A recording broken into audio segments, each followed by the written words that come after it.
Dodge City and in the territory on west, there's just one way to handle the killers and the spoilers, and that's with a U.S. Marshal on the smell of Gunsmoke.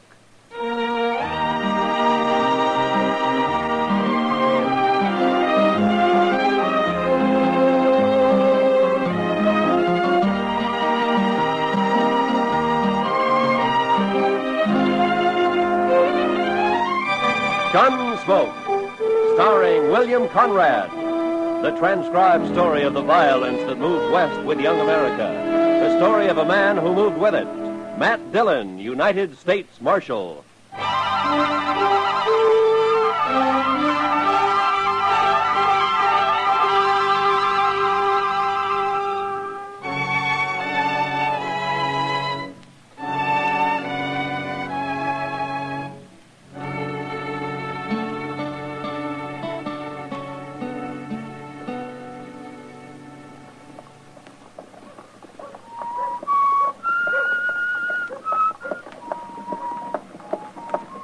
Marshal.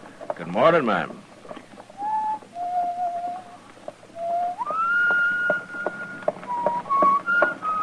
Kitty! Hello, Matt.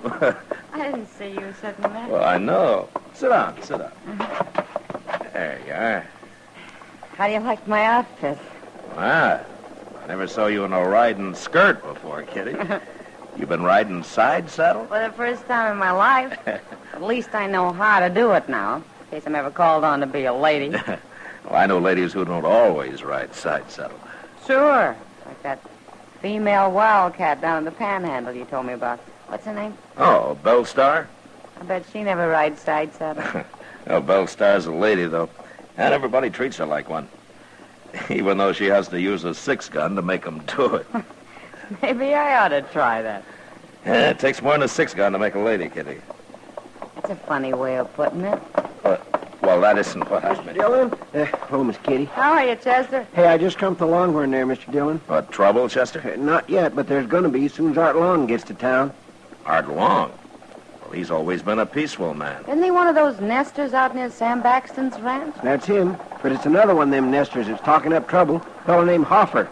He's saying he's going to shoot Art Long on sight. Well, is he drunk, Chester? Yes, sir, some. Armed? He's got the biggest old cavalry pistol you ever saw stuck right in his belt. Real farmer style. Well, that may be true, Kitty, but those horse pistols go off sometimes. Well, bye later, Matt. Yeah, I will if I can, Kitty. So long. It sure sounds like he means it, Mr. Dillon. Now, why does he want to kill Long, Chester? Well, sir, he didn't say. Maybe he's just drunk and wants to shoot somebody. No, Anybody. Sir. No, sirree. Hoffer's pretty certain about who it's going to be. All right, Chester. Don't stand too close in case he puts up a fight, huh? No, sir. And all you bully clubs, shut up and listen to me. When Art Long gets here, you're going to see his blood all over the floor. Right there. Or maybe right over there. I don't know just where yet. Your name, Hoffer? Barnaby Hoffer. What's the trouble between you and Art Long? You friend of his? That doesn't matter. Yes, it does.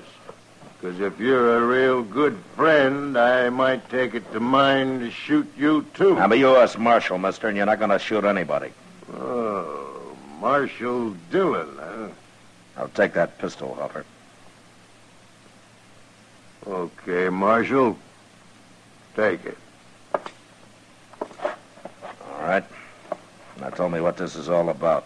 I don't need no pistol. He's got a knife, Mr. Dillon! Drop it, Hoffer. I said drop it. No! I'm going to cut you again.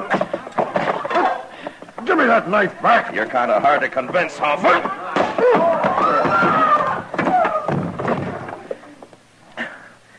Did he cut you bad, Mr. Dillon? Oh, he opened up my arm a little bit, Chester. I better go see Doc. You throw him in jail. Yes, sir, I sure will.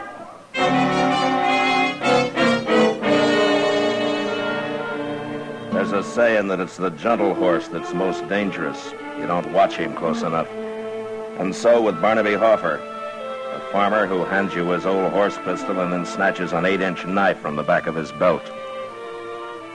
Well, Doc took a few stitches in my arm and told me to come back in a couple of days.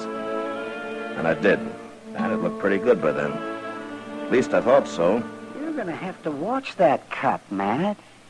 There might be an infection in it. What are you talking about, Doc? Looks as clean as rain to me. Well, how do you know what that idiot's been using his knife on? Probably sticks hogs with it all day and uses it to clean his boots at night. Yeah, sure, but my arm bled a lot. That got it clean. That and all the turpentine you poured into it. Hurt, didn't it? You know, someday, Doc, if my luck holds, I'm going to get a chance to work on you. Oh, no, you know, I'd sooner die. I'd sooner lie in the snow and bleed to death all alone without anybody around even to bury me. How did you get in the snow, Doc? Oh, I just hate snow. Oh, yeah, I forgot. Oh, come in. Oh, hello, Chester. Doc, Mr. Dillon, Art Long's been killed. What? Yes, sir. A cowboy just come into the office and told me. Said he rode by his cabin this afternoon and he found him there laying right in the door. Barnaby Hoffer must have done it. Hoffer? I thought you had him in jail, Matt. Well, I turned him loose next morning, Doc. He seemed calm enough then. I guess I made a mistake. I guess you did, all right.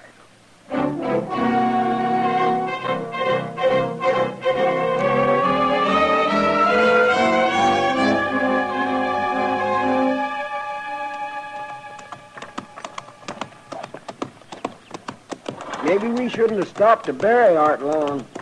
Hoffer may be a long way from here by now. We couldn't leave him lying there, Chester.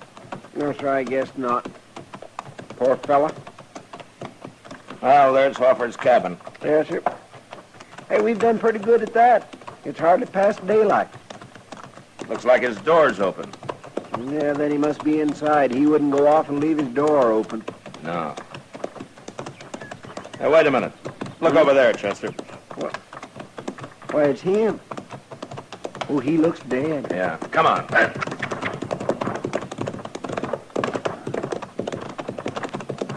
Oh.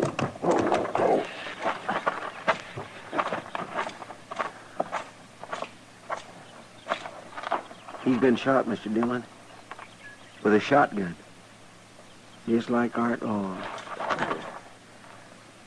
Well, he's still breathing. Hoffer? Hoffer. It's Marshal Dillon, Hoffer. Hey. Marshal. I'm tore all apart. Took a load of buckshot when I opened the door. Who did it, Hoffer? Did you see him? Sam Baxton. He did it. Sam Baxton? Who killed Art Long, Hoffer? Did you? Art Long. Is he dead? Yeah. Both of us. Dead. I don't want to die. Yeah,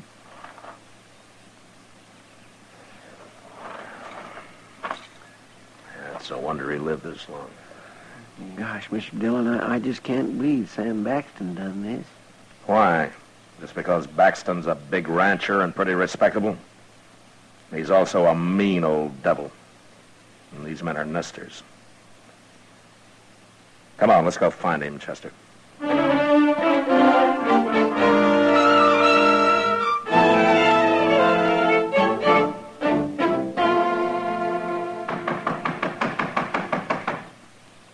Hello? Anybody home? Why, it's Marshal Dillon and Chester. Hello, Miss Oh, Baxter. ma'am. Well, don't stand around out there. Come on in and sit a while. Thank you, ma'am. I got 2 pots of coffee on the stove. Well, we don't want to bother you now, Miss Baxton. Bother. Why, I love company. And besides, you don't get out this way very often, Marshal. You're just going to have to stay and eat dinner with us. Sam, we got company.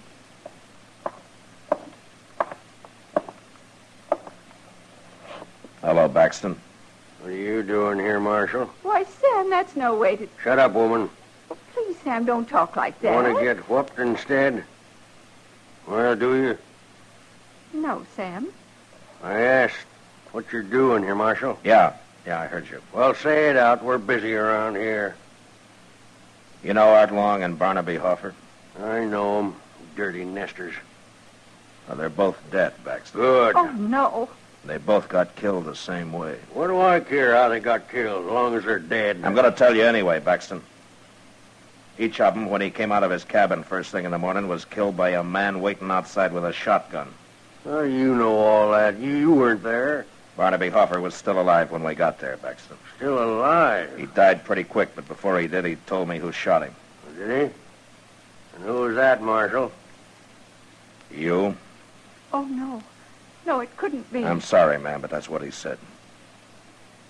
I'm going to have to arrest you, Baxton. Arrest me? On the word of a dead sodbuster? Who's going to believe it? The court will decide that, but it's enough evidence to hold you on. What makes you think Hoffer wasn't lying? He knew he was going to die, and it was his last chance to get me in trouble. That's what happened. You'll get a trial, Baxton. You can defend yourself there. Right now, you're going to jail. I'm charging you with 2 murders. But Art Long was dead. He didn't tell you nothing, Marshal. He and Hoffer were killed exactly the same way, ma'am. Looks like one man killed both of them. Come on, Marshal. If we're going to jail, let's go. And you stay out here, woman. I don't want you running into Dodge all the time I'm there. All right, Sam. And don't go talking your fool head off to everybody about this either. I won't. When we get this business over with, Marshal, I'm going to give you a lot of trouble. You're going to wish you never come near me.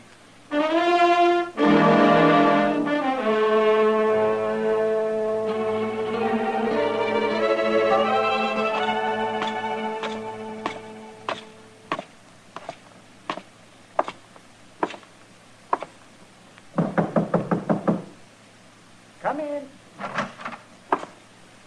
Be with you in a minute, Matt. As soon as I get Kitty fixed up here. Oh, Matt. Kitty.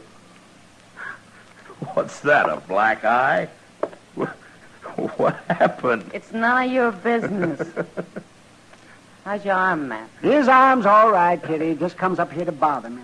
Somebody's got to keep you from sleeping all day, Doc. Oh, now, don't forget I'm making pretty good money off that cut of yours. Yeah, Kitty. Thanks, Doc. Matt, has Sam Baxton confessed yet? No, I've spent 2 days trying to get him to, but he won't admit a thing. Well, if he does hang, there won't be many tears shed around here. Yeah, there's Ms. Baxton, Kitty. For some reason, she really loves him. Oh, that poor woman. I've seen how he treats her. Too bad she hasn't got a son to stand up for her. Some kid about 8 feet tall. He'd be about 8 feet tall if he was Sam Baxton's. Well, that man's tall as a tree. Is he still wearing that white hat of his? Yeah, the only time he takes it off is when he sleeps, Kitty. Then he puts it over his face. Must be like sleeping under a horse blanket. No wonder he's so ornery all the time. Oh, come in. Well, come on in, friend. Fellow downstairs told me I could find the marshal up here. What can I do for you, mister? Oh, I never been in Dodge City before, Marshal. I ain't even been in Kansas very long. I'm riding south. I got tired of that cold up north. Why, you're welcome here. I'm going on south. What I come to tell you was there's a little creek runs out of Arkansas about 20 miles from here. Fellow told me it's called Ginger Creek. Yeah, that's up near Sam Baxton's ranch, man. That's on his ranch, according to him. What about Ginger Creek, mister? There's some fellow's got a little cabin there with a corral out in back. I don't know his name. Now, that'd be Jim Fowler. He's been homesteading there for about a year. No more he ain't. Now, what do you mean? I buried him myself early this morning. I come by and found him laying in the door of his cabin. He was dead, but still bleeding. Somebody's tore him plumb in two with a shotgun.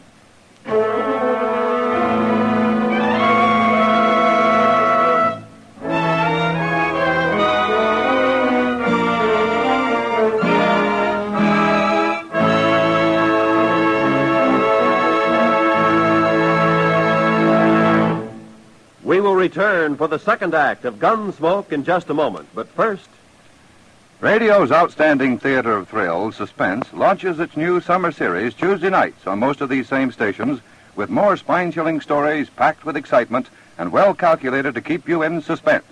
This Tuesday, here the Earth is made of glass, in which a man experiments with crime on a scientific basis.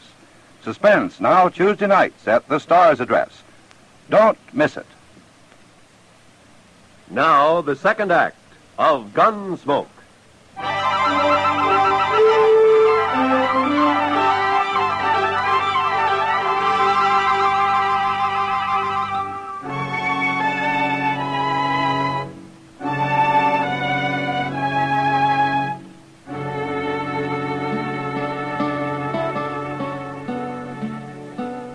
Mr. Dillon, looky there.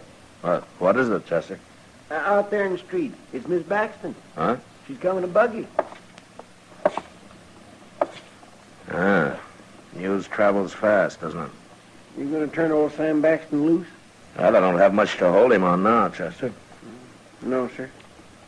Not with him right here in jail when that last fellow was killed the same way as Art Long and Hoffer. Shucks, I guess he was telling the truth after all. Yeah, it looks that way. Well, I'm glad for Miss Baxton anyway. I'll open the door for her. Well, morning, Miss Baxton. Hello, Chester. Come right on in, ma'am. Thank you. Hello, Miss Baxton. Marshal Dillon, I'm sure glad to see you this time. Well, I hope there aren't any hard feelings, ma'am. Oh, you was only doing your duty. I respect that. Oh, where's Sam? The cells are out back. Oh, you haven't turned him loose yet. No, ma'am. It's too bad about Jim Fowler, Marshal, being killed that way. But it was just like the others, wasn't it? The same man killed all three of them. And Sam was right here in jail. Well, I was just saying to Chester, news sure travels fast. How'd you hear about it so soon? It just happened this morning. What? One of our cowboys rode by there about noon, Marshal. He come straight to the ranch and told me about it. Would you let Sam out now? I'd like to get started for home. I'm sorry, Miss Baxton, but I'm going to have to hold him for a while yet. But why, Marshal? What for? Well, Mr. Dillon, a few minutes ago you said yourself... I said that he wasn't clear of this yet, Chester. You don't listen very close, Chester. No, sir, I sure don't. Marshal, you said that whoever killed Hoffer killed Art Long, since they was both shot the very same way. Well, I know I did, ma'am, but I've been thinking a lot about it, and I'm just not sure yet. Even with the same thing happening again this morning? Well, I got to admit that does make a difference, all right. I suppose if one more man got killed like that, I wouldn't have any case at all against your husband. But the way things are now, I got to hold him, ma'am. I'm sorry about it. Well, it's like I said, Marshal.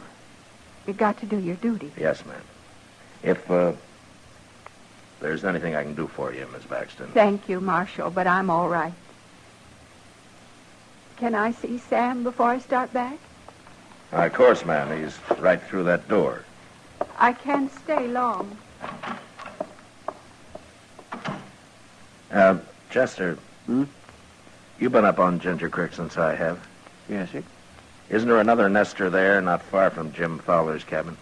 A couple of miles beyond there's one. I don't know his name, though. No, that doesn't matter. Chester, go get our horses, huh? And bring a horse for Sam Baxton, too. He's going to go up there with us. I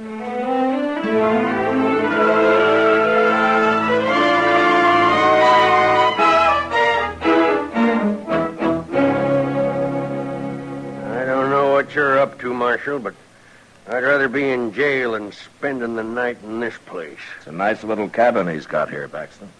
Yeah, you improved it some when you sent him into Dodge for the night. It's almost daylight, Mr. Dillon. Okay, Chester. Well, I'm going to build a fire now and let whoever's waiting outside think his victim's just got up. What makes you think he'll be there this morning, Marshal? But if he isn't, we'll stay here till he does come. Mr. Dillon, you want me to pull the door open when you're ready? I'll tell you when, Chester. And after he gets off a couple of blasts with that shotgun, we'll go out and try to take him alive. All right, Baxton, you get over there with Chester. And I'll try to get this thing started.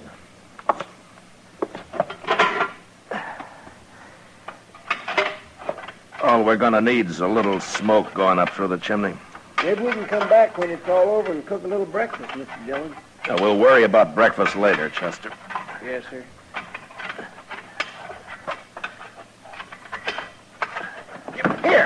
Baxton, you stop that. What? Wait, he's got my gun, Mr. Dillon. You're standing in my way, Chester. Move! Oh, he got outside. Come on. Drop that gun, Baxton. I got him, Marshal. I hit him both times. Drop it, I said. All right. I was only helping out, Marshal.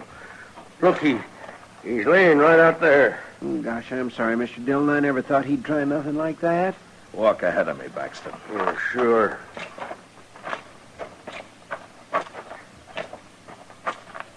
Oh, Marshal, look, it's my wife. Yeah. She's dead. I didn't know who it was, Marshal. I couldn't see who it was. How'd I know she was doing this? Going around killing people. Your wife shot Jim Fowler yesterday morning. I didn't know she hated nesters that much. Well, it's kind of hard to believe, Marshal. Yeah. But I guess you never know about a woman. Well, I can tell you about her, Baxton. Fowler's the only man she killed, and she didn't kill Fowler because she hated him. She did it because she loved you.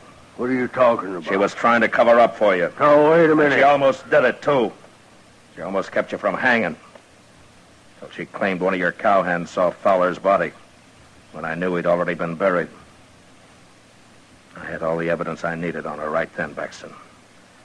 And the biggest mistake you made was killing her. I didn't know it was her. You knew. But what you forgot was that she'd have confessed to killing Wong and Hoffer. Why would she? Because she loved you. Besides, she couldn't have been punished any more for killing 3 men than for killing 1. You got it all figured out, ain't you, Marshal? Yeah, everything. Everything except how she could love a man like you. But then it's like you say. You never know about a woman.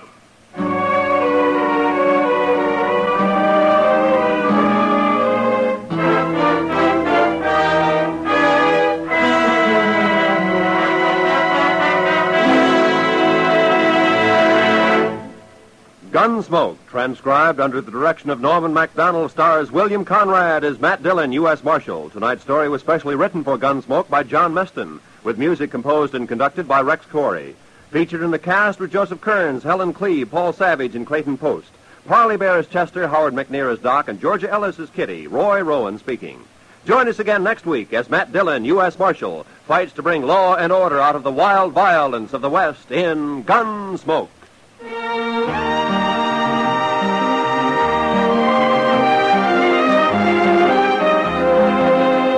Gene Autry stops a lynching of an innocent man and tracks down the real killer on tomorrow's Gene Autry Show.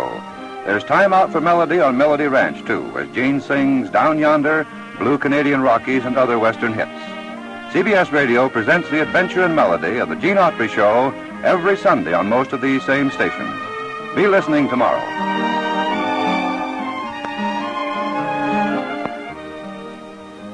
Meet William Demarest and Hope Emerson as the Cobbs, Sunday nights on the CBS Radio Network.